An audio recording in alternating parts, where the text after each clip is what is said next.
สบายดีเด้อเจ้าเล่าเฮาหน่อยใหญ่ทั้งอยู่ไก่ทั้งอยู่ไก่ฟังได้ฝ่ายสินี้สมานเฮานี่เป็นหูพังกี้แต่สามารถมาแสดงแปลงเป็นบทละครนำต่อเติมลงทางอธิบายหัวข้อพ่อฟังไปจักหน่อยจากก้าวเศร้าบ้านคู่ตั้งอยู่บ้านคู่คอยหิมห่วยรอนหนองสองครอบครัวได้มาสั่งหน้าสวนกะหัวไห้ครอบครัวผุยครอบครัวเพ่งนั่นหมอกไว้สองเท่าก็อยู่แฝงครอบครัวผุยนั่นก็ได้ลูกไส้ใหญ่คือบุญมีได้สัญญามันหมายว่าสิเอาเป็นเคยพอเท่าเพ่งจนได้ในตอนนี้เท่าเพ่งนั้นมีลูกสาวกะสิย่อมาให้นางบัวจันได้เป็นซื่อจนเศร้าบ้านเขาได้เหลือกะสิมอย่อมอบให้พ่อได้กะแจงนองมือนึงนั้นเท่าเพ่งล่วงไปยามถึงเฮือนผุยสินั่งลุมเลยเบา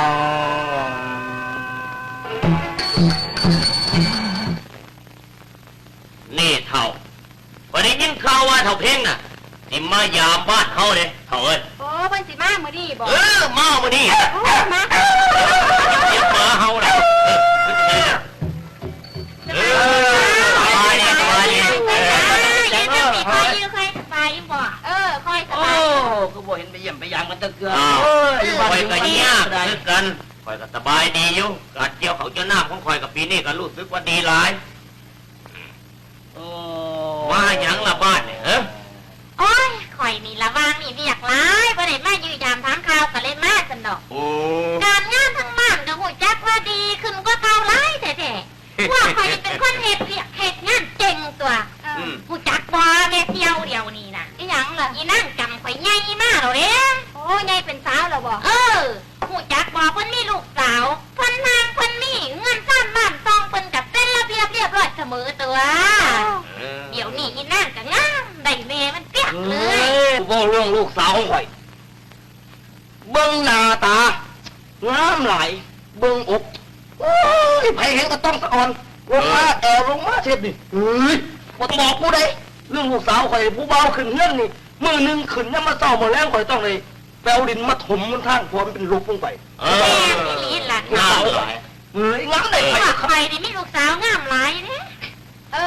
เจ้าเป็นผู้ไม่โชคดีเนาะที่อยู่ในครอบครัวที่ห่างมีลูกสาวก็งามเนาะถ้าข่อยได้ยินข่าวว่าเจ้ามีลูกชายแม่นบ่ล่ะเฒ่านี่อยู่ลูกชายงามได้พอมาได้คือกันลูกชายเจ้าพอดีกันล่ะเอาจังซี่ซะแม่เสี่ยวจังได๋เฒ่าข่อยนั่นว่าเจ้าก็มีลูกชายข่อยก็มีลูกสาวงามๆแม่นบ่ล่ะเฮานั่นหาเป็นใจหนึ่งน้ำเดียวกันนั่นล่ะเอาจังซี่จ้ะสิสามารถให้ค่าดองภายหลายปานใดวะโอ้ค่าดองหรือค่าดองนี่เฮาก็บ่มีปานใดเนาะเฮาสามารถจ่ายให้โตนั่นหลายปานใด10,000 กีบเท่านั้นละเฒ่าเอ้ยค่าดองลูกสาวข่อยสิสามารถให้ข่อยหา10,000เท่านั้นบ่เฒ่าเฮาก็บ่มีรายได้รายสิจ่ายพอสิหาเพิ่มเติมขึ้นอีกเฒ่าเอ้ยเฮาก็เป็นคนทุกข์คนยากเฮ้ยเงิน50,000มันสิส่งลูกสาวข่อยสิ50,000ให้อีก3ทอก็บ่ส่งลูกสาวข่อยตัวเฮาเพิ่มให้อีกก็นะเฮาบ่มีทางอื่นเฒ่าเอ้ยมีเท่านี้ล่ะสิหาก็ได้บ่มีแนวใดแนวนึงพอสิเพิ่มเติมขึ้นอีกดอกเฒ่าเอาจังซี่ซะเอาจังไหนอะเฒ่าหมู่ข่อยกับมันคนบ่มีเอาซ้ำว่า50,000ก็เอาซะที่ให้ข่อยอีหลีวะเว้ยบ่ให้เจ้านะบ่ให้เจ้านะอ้าวให้ข่อยก็ให้ลูกเจ้าให้ลูกเจ้ายกไปข่อยที่จะดอกอย่าเถียงกันเฒ่าแล้วอันเรื่องนั้นคำนั้นมันบ่สำคัญดอกข่อยว่าจะข่อยได้ลูกชายจะไปอยู่นะแม่แล้วบ่สำคัญเดี๋ยวว่าข่อยเนี่ยอยากเห็นลูกสาวเจ้าว่าน้ำบ่มาลูกสาวข่อยก็มาเมียข่อยก็มาลูกสาวข่อยอยู่ลุมขึ้นมาตั้งเงินอยากอายไอ้พ่อกับแม่มากอยากอายกันสิก็ได้นักจัดเลยขึ้นมาหาแม่ได้ลูกโดยนี่ลูกสาวไข่ก็มั่งตัวพ่อกับแม่สบายเลยนั่งสบายเป็นนางคุณยี่หลาไม่นางนั่งหลาโอ้ยกินเป็นปูงามตัวเฒ่าเนาะจังสินี่แหละเฒ่าลูกสาวเขาก็งามลูกชายเป็นก็งามคือกันเนี่ยสูงกันเปี้ยเลย ข่อยกะว่า แม่อย่าย่องหลายก็น้อยอยากอาย บ่แม่นแม่ งามปานยัง จังสี่ล่ะเท่ามาเห็นลูกแต่ลูกสาวข่อยกับลูกชายเจ้าก็สมกันเปียก ค่อยดีใจ บ่มีเรื่องสิเว้ากันปรึกษากันละกันสิลาเมื่อกันเด้อ เราจะไป ไปเด้อเท่าเด้อ เอาสิน้ำเมื่อ ได้เท่า เอาละเอาให้ลูกเขาเว้ากันเขาก็เข้าไปในเงื่อนซะไป อันนี้น้องก็สิเมื่อน้ำเพิ่นนะวัน น้องก็สิเมื่อแล้วพ่อก็แม่เพิ่นสิทาโดนนะอ้าย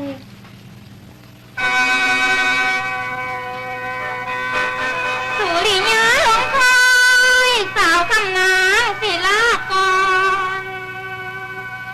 พี่ชายเอ๋ยท่านเป็นเจ้าอยู่พี่ขนิ่งน้องแน่เธอเด้อ ไอ้คือทอดน้องเสมอ นอนขึ้นไป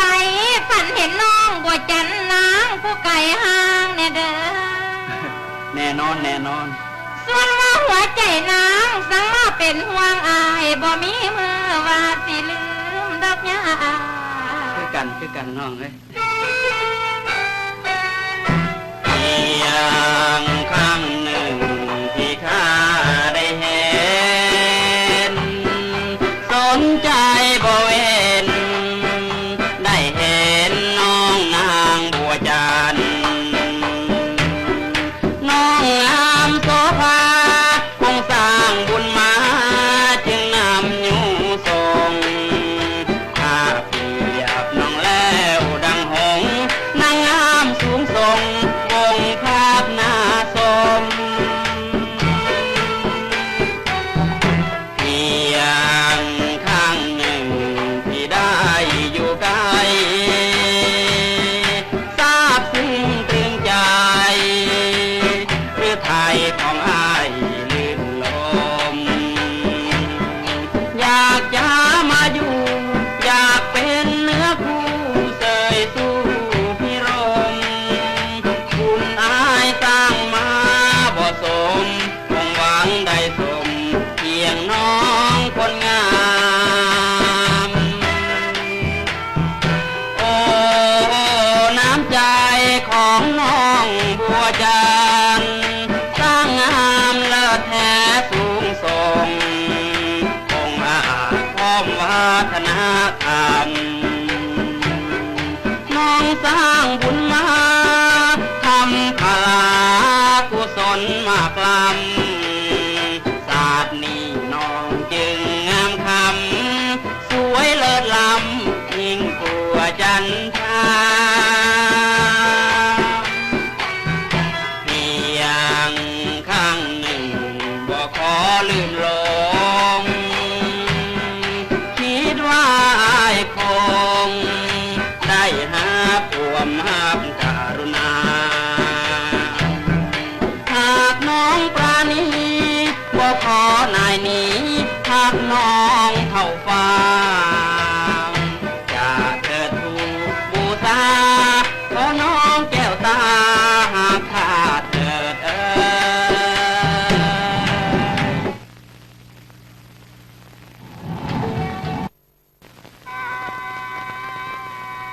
ในตอนนี้ทางหมุนมีกะเฮียนได้ใบประกาศนิยบัตรพ่อแม่เล่าให้ตกลงสิส่งเล่าไก่บ้าน ไปทั้งกำทั้งในเมืองเพื่อเฮียนต่อศึกษาดีเพียงพอการปลูกฝังสุดานการสร้างแต่งแปลงความคำแล้วสิพ่อแม่ทั้งสองทั้งบุญมีสิหลวงกายมาพี่เพื่อสิล้มเพื่อสิเว้านางจันเพื่อสั่งขันสมหวังนัดมองสิคล้องถ่าอยู่จังไหนกันนอ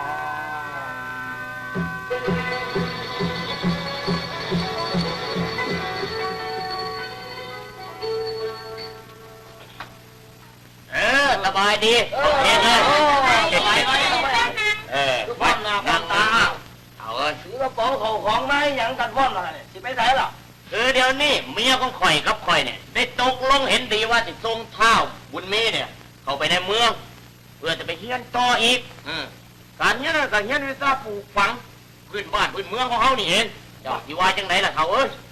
พ่อคุณส่งลูกเจ้าเข้าไปในเมืองในนานี่ข่อยบ่พอใจเป็นไหนแล้ว แม่นนั่นล่ะ ให้เจ้าคิดเบิ่งว่าลูกของเจ้าอยู่บ้านเจ้านี่ก็เป็นสภาพจังซี่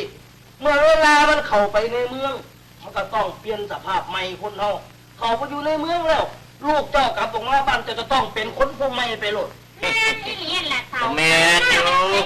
แม่นข้อมูลเจ้าอยู่เดี๋ยวคอยหวังดีอยากให้ลูกของคอยน่ะ มีความหู้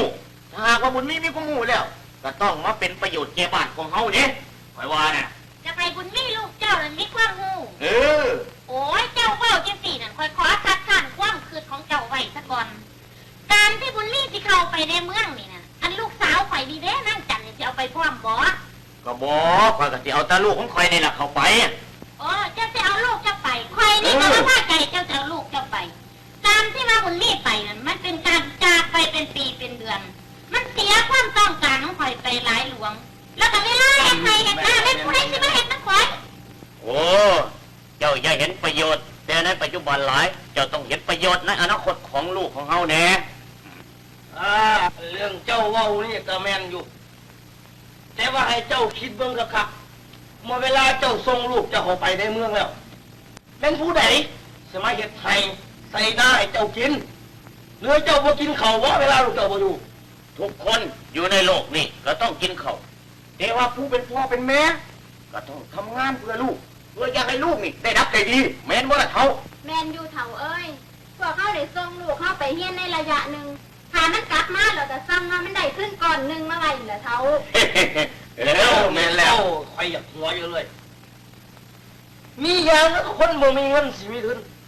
แม่นั่นล่ะเท่า ไปบ่พอใจในความคิดของเจ้าเนาะ แม่ข่อยก็บ่พอใจคือเจ้าว่านั่นล่ะ เอาล่ะถึงหากว่าหมูพระเจ้าบ่พอใจกับยาแต่ว่าข่อยพอใจแล้วข่อยหวังอยากจะให้ลูกของข่อยเนี่ยมีความหูไปอีกในภายภาคหน้าถ้ายังดันข่อยก็สิเฝ้าเมื่อบ้านของข่อยก็สิได้อำลาบ้านจาก ไปไปบ่ห่วงเขาบ่ห่วง เอ้ย เขาบ่ห่วงละ ให้ลูกเจ้าว่าวันนี้ เฝ้าเอากันถ้าหลุดหลาเอ้ยไอ้น่ะอย่าไปถือไปซาแล้วพ่อแม่เพิ่นโลมจังตั้นนะถึงไม่ว่าพ่อแม่เพิ่นสิดาสิว่าจังใด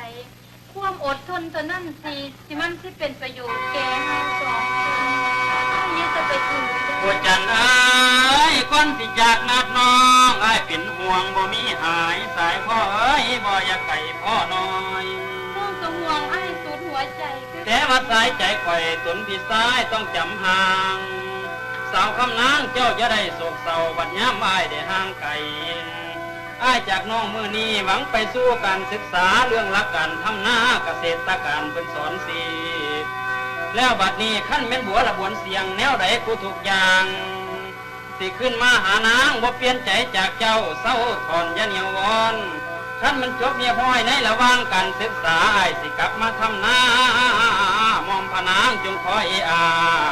ยผู้จันเอ้ยการที่อ้ายจากน้องไปเท่านี้กะหวังว่าสิไปเฮียนหลักการมากลับมาเพื่อสร้างสาอนาคตของเฮาให้ฮูงเฮืองต่อไปนั่นเองละน้องเอ้ย แม่นแล้วล่ะอ้ายน้องเองก็บ่หามอ้ายดอกน้องน่ะก่อนอ้ายสิจากไปเพื่อว่าหัวใจของน้องนี่มันหลุดออกจากห่างกายของน้องแต่ว่าถึงสิโดนปันไดน้องก็ยังคอยถาอ้ายได้อยู่ก่อนอ้ายสิจากไปบัวจันทร์ก็บ่มีสิ่งใดสิมอบให้อ้ายมีตั้งแต่ดอกกุหลาบดอกเดียวน้องสิฝากเป็นขวัญใจ ดีเลยครับน้องเอ้ย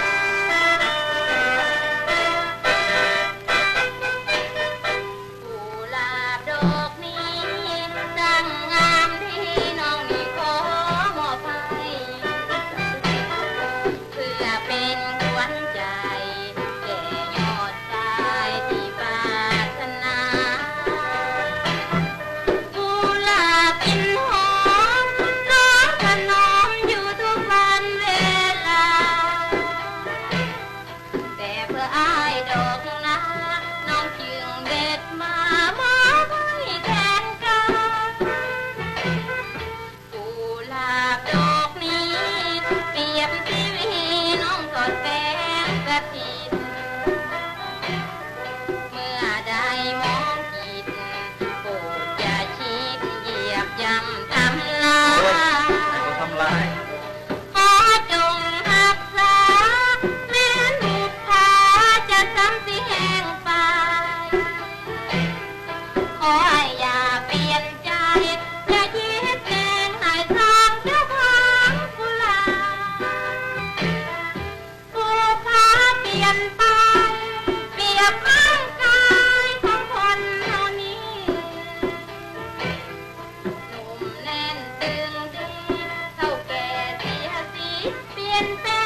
วันนี้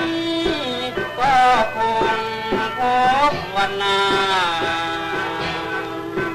หากคิดถึงเบิ่งดาราเบิ่งดวงจันทร์สายตาเราจะพบกันในจันทราโอ้